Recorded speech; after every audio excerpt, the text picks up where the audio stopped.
Nick of Fearless Truth has been propagating a rather astonishing claim that eîδω in Greek can be interpreted as declare. So in the context of Jesus not knowing the day or hour of his return, Nick asserts that it's not that the Son doesn't know within his mind when it will occur. He does know, insists Nick, but that he's not the one to declare it. The Father alone is the one to declare it. They told me Jesus is all-knowing, but he say in Mark 13:32 that he don't know the hour except the Father. So why he don't know the hour, but only the Father, but he is all-knowing? Yeah, he's just talking about how he doesn't declare the hour. So if you look at the word for know in Greek, that word is oide. That word is just used also in 1 Corinthians 2:2 as well as in Deuteronomy 13, where it just means to declare. So that word doesn't necessarily mean to have knowledge, but it also just means to declare. So he's not saying he doesn't have knowledge. When I first heard Nick make this particular argument, I was shocked and confused. Apparently these days you can just invent definitions for Greek words, hoping your audience believes you're some kind of authority. It's crazy. The fruit of painstaking scholarship to establish the proper meaning of words is just cavalierly dismissed by Nick, aka Fearless Truth, in one fell swoop. Let's test Nick's example of eîδω meaning declare. 1 Corinthians 1:2, Paul says, "For I determined not to know, eidene, anything among you, any mean, except Jesus Christ and him crucified."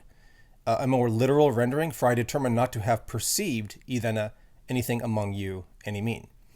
Paul is not stating that he simply declared Jesus Christ and him crucified to the Corinthian church. Paul's point is not merely the announcement that he delivered a message, but the perception of that message, the intellectual understanding of that message among the Corinthians. What did Paul want the perception or knowledge of that message to consist of? Not philosophical arguments, as in Athens before, but Christ and him crucified. Nick is likely referring to Deuteronomy 13:3 as his other example. "For the Lord your God is testing you to know, eidene, whether you love the Lord your God with all your heart and with all your soul." This is referring to God's cognitive awareness, to know, to perceive, of the hearts of his people. Nothing here implying declare, because eîδω never means that. Nick is just inventing definitions and spreading falsehoods to his audience. Most importantly, Mark 13 proves eîδω means knowledge, perception within the mind, in this case of the day and hour of Jesus' return, and not declare. But of that day and hour no one knows, oudis eidhen, not even the angels in heaven, nor the Son, but only the Father. Take heed, watch and pray, for you do not know, ouk idate, when the time is.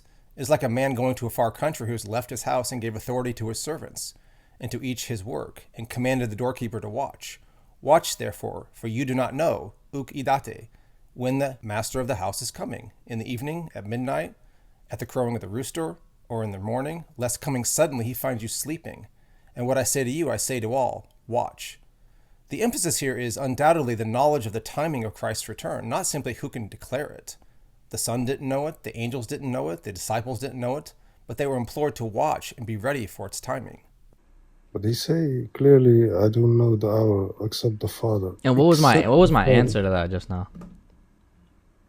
But why he say that? What was my answer to that question just now? That you told me that he know, but he don't. No, what answer did I actually give? I don't know. Can you answer again? Every time, guys, every time. If y'all are the loyal ones on YouTube, y'all know. Every time I ask that question, every time someone asks me about Mark 13:32, and I explain it to them and I ask them after, what did I say? They can never answer. They can never repeat what I said. I don't know why, but for some reason, when they ask that question, they like just plug their ears after and they just don't listen. Like, it's crazy. I don't get it. Maybe, just maybe, they're having a hard time following because you are just making things up, and your assertions are nonsensical and completely fabricated to prop up your man-made doctrine.